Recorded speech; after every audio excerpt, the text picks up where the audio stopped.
Hi everybody, I hope you're all doing really well. So today I am back to do the final instalment of my throwback favourites, where I go back over the favourite books that I had in the years 2014, 2015, 2016, 2017, 2018 and now 2019, alternatively known as all of the years that I wasn't on BookTube, but I was still making lists of my favourite books of the year because I'm very, very sad like that. This has been a project that I've been doing ahead of wanting to reread all of my old favourite books to kind of assess which ones should end up going into an all-time favourites video. Basically, by the time that I finish this video, I'm going to have to start actually making moves to reread those old favourites. I have a few in mind. I think I've got a list of about 25 books that I'm considering that are going to be like potential candidates. But yeah, I've thought that this has been like quite a fun series to go back on my old favourites, kind of see how my reading taste has changed over time. And yeah, so this is the 6th and final year. The bulk of 2019 was taken up by me doing my master's course, which I had started in 2018, but being a master's course, it is taken over the full course of a year rather than September to June, it's September to September. At the beginning of the year, from January to March, as part of my master's programme, I had to do a 10-week work placement, which I ended up doing at Shibden Hall over in Halifax, which is my hometown. As part of that programme, I was going there at least twice a week to do work, focusing on their library, which meant that during the week I was spending long stretches on public transport. And as I've mentioned previously, public transport really is my favourite place to read. In recent years, I've found it quite hard to read in the car, but for some reason on a bus or on a train is absolutely fine for me. So particularly at the beginning of the year, I was reading an awful lot. But then also as we started to get into dissertation season, unexpectedly, I was reading quite a lot then too. And I was reading quite a variety of things, from classics to non-fiction, self-help, contemporary literary fiction. I was just reading a bit of a mix of things. It was a real year pushing rereading for me. And this was also the year that I reread the Harry Potter series in full for the first time since probably, I want to say about 2007. I don't think I had read the entire series since the last book came out because I'd just been putting it off and putting it off. But during dissertation season, I got into a bit of a routine where I would go to the library from 9 to 5, always scheduling in like breaks and an hour for lunch. And then 5 o'clock was like my hard stop. I would come back home, I would cook dinner, do all the self-care-y things like having a shower, getting myself all nice. I would do a bit of work in the evening if I felt like I had enough steam to do so, but by 9 o'clock, that was another hard stop. At this point, I have to stop doing any sort of dissertation work, and I'm just going to spend the next hour or so reading. And I just ended up blitzing through the Harry Potter series. This year I was also working on a bit of a classics project, wanting to go through a lot of the most influential books that I just had never gotten round to. And yeah, it was a bit of an experimentation year for me. It's quite hilarious looking at this list, knowing that this was actually the year that I read quite a few books that are now I would consider my favourite books of all time. So things like The Song of Achilles by Madeline Miller, Wolf Hall by Hilary Mantel and North and South by Elizabeth Gaskell.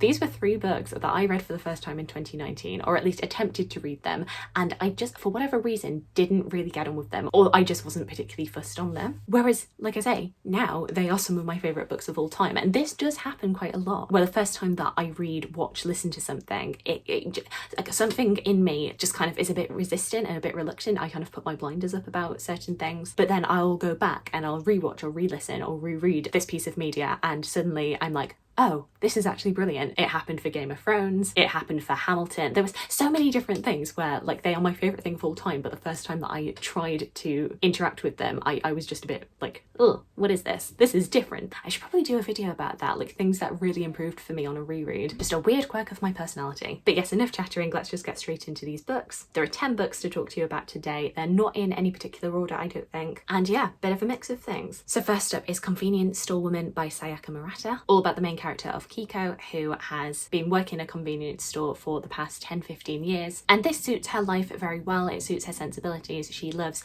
the consistency and the routine of the convenience store, but because she is in her 30s, her family and general wider society are looking down on her, saying that she needs to quit this job and go into something more traditional, and also get married, have children, all of that. But Kiko is very reluctant to this because, you know, she loves working there, and through the book it's really this exploration of societal expectations versus what is truly going to make you happy. And I really enjoyed this one. There were some aspects of Kiko that I could kind of see mirrored in myself. I don't think I'm quite like her, but I felt a little bit of kinship with her and just feeling so bad for her and wanting her to just be able to push past all of these horrible people telling her that she's doing the wrong thing, and just wanted to give her a hug and be like, do what makes you happy. This remains my favourite of Sayaka Murata's books. I did read Earthlings a couple of years ago and found that just truly bizarre. It is not for me, but this one does still hold a special place in my heart. Next up we have An American Marriage by Tayari Jones. This one actually won the Women's Prize in 2019 and I was very, very glad that it did. This really heartbreaking story of Celestial and Roy, who were a newly married couple who end up being separated a year into their marriage after Roy is falsely imprisoned on charges of rape, and the way that their relationship and their marriage ends up breaking down as a result of this separation, particularly after Celestial ends up falling in love with her best friend. And you just can't help but feel compassion and sympathy for everybody who's involved because you understand everybody's perspectives, but it's still such a tricky situation. I just remember being really, really wrapped up in this story. While I don't think this would be a favourite of all time, it's still a fantastic book, and it makes me really happy when I see other people picking this up. A non-fiction on this list is Quiet by Susan Cain, The Power of Introverts in a World That Can't Stop Talking, which, you know, I'm very, very biased because I am an introvert myself. This is Susan Cain talking about how the world has been very much set up for extroverted, very outgoing people to shine. Businesses, schools are all set up for more talkative members of society to thrive and flourish. Whereas if you are more on the quieter side, if you like being in your own company, if you prefer solo work to group projects, you're kind of looked down on. And I very much related to this. It was often in my school reports that I needed to talk more, that I was doing good work, but maybe I need to be a little bit more outgoing. And I was kind of like, but I'm fine, I feel fine.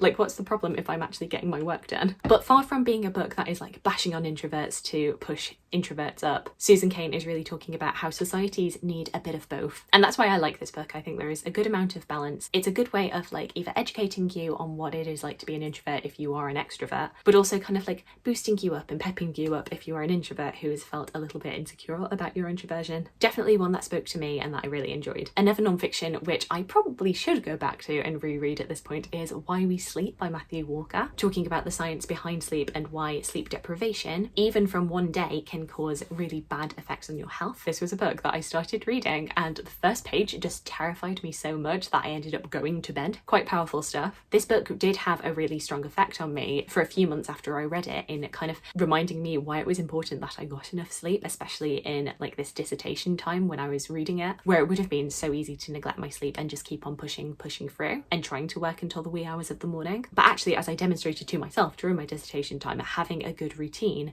and particularly a good sleep hygiene routine, actually benefited me. I know that there's been some criticism of this book and the science behind it in recent years. I don't really know the ins and outs of that, but I do feel like this book was helpful for me, and I know it's been helpful for other people who have read it. And it is one that I feel like maybe I should go back to because I know that my sleep hygiene right now has been absolutely terrible this year, and maybe this book would give me like the kick and the nudge that I need. I'd say read this one if you're interested, maybe read some of the other articles about it and kind of make up your mind for yourself. Book number 5 is a play. It is a Shakespeare play. It is Much Ado About Nothing. I can't believe it was only 2019 when I read this because I adore this play. This is probably my favourite of Shakespeare's comedies. No, scratch that. It is my favourite of Shakespeare's comedies that I've read so far. And I think purely because I just love the banter and the interaction between Beatrice and Benedict. It's just Shakespeare at his wittiest, and I love it.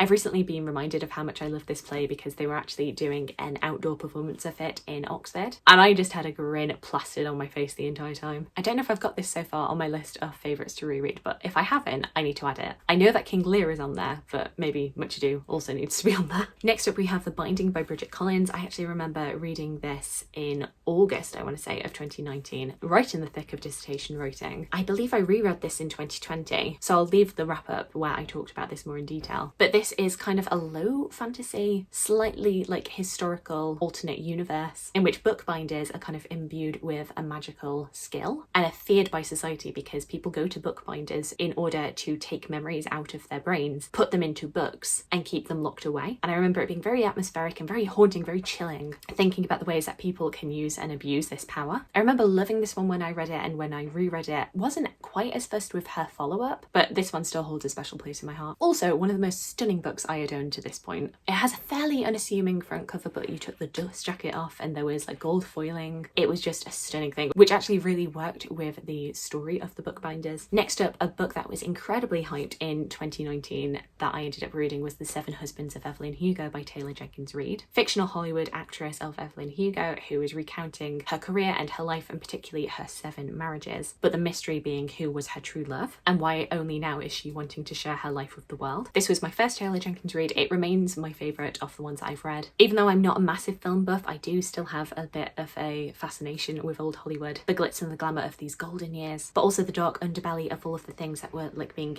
hidden, ways in which different people and especially women were being silenced. And I thought this just captured it incredibly well. I love all of the relationships in here. I love how Evelyn Hugo is this very selfish character. She's very morally grey, but you still root for her. I don't know if this would feature on a favourite books of all time, but definitely, like I say, my favourite Taylor Jenkins Reid book. If you haven't read this one and you've been kind of a bit sceptical of the hype, I would highly recommend it. Book number 8 on this list is How to Stop Time by Matt Haig. All about this main character who has this condition which basically means that he ages incredibly slowly. And as a result of this, though he appears around about 40s, early 40s, he's actually closer to like 450 years old, 500 years old. We're following him through time, interacting with like great pillars of history, but having to keep his condition a secret because obviously if anybody knew about this, there would be trouble. I think I love this most for the early chapters where he was interacting with Shakespeare. And I definitely want to go back to this one because I'm considering doing a video where I go through different depictions of Shakespeare in fiction. I remember thinking the Shakespeare in this one is Shakespeare as you would want Shakespeare to be, just really warm and lovely and intelligent with this underlying wisdom and kindness. It's one that I haven't gone back to and I don't know if this would like stand up. I don't think it would be a favourite of all time, but once again, one that I have a lot of fondness for. Book number 9 is Good Wives by Louisa May Alcott. I had also read Little Women ahead of watching the 2019 Greta Gerwig film, which is still one of my favourite films of all time. I know lots of people in the historical costume and reenactment community hate this film,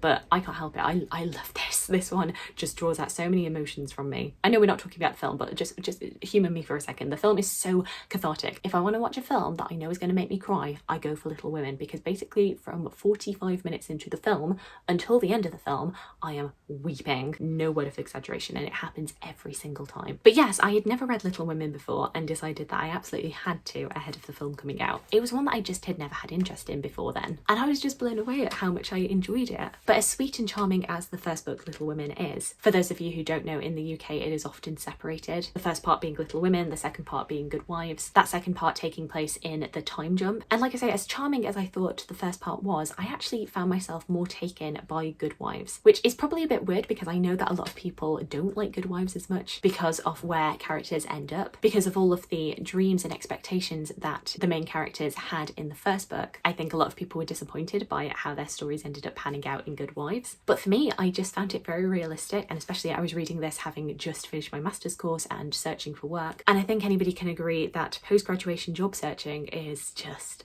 oh, you ever want to find yourself in a pit of despair? Try job searching in the publishing industry. Just and because a lot of things don't pan out for our Little Women as we think they're going to, this actually just gave me a lot of comfort that even if things don't go according to plan, that things might still be okay, and that I'm not alone in being kind of disappointed at where my life is going. And I know I was reading this in 2019, so just imagine how it would have felt reading it in 2020. But yeah, I was just very grateful for this book. And then the final book on this list, kind of a weird one to end on, but it's still one that I love, is Medieval Bodies by Jack Hartnett. This is a beautiful, beautiful history, going through medieval history and art and expectations and perceptions via the body. Every chapter we'd focus on a different body part and kind of map that body part and the way medieval people thought about life and society and art through their depictions of that body part. Sounds a bit weird, it is a bit weird, but it was really, really engaging and interesting. It's also like one of the most beautifully designed history books because there is so much art infused in this book. It has integrated images in colour, which you know that I love. I just think it's a very underrated medieval history. I think this would even probably make it onto one of my favourite history books of all time video,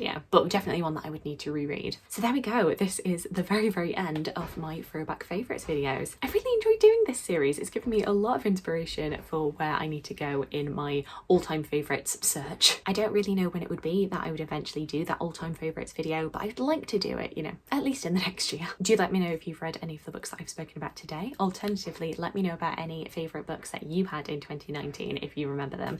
I would love to hear from you. I hope you're having a fantastic, fantastic day, and I look forward to talking to you again soon. Thanks. Bye.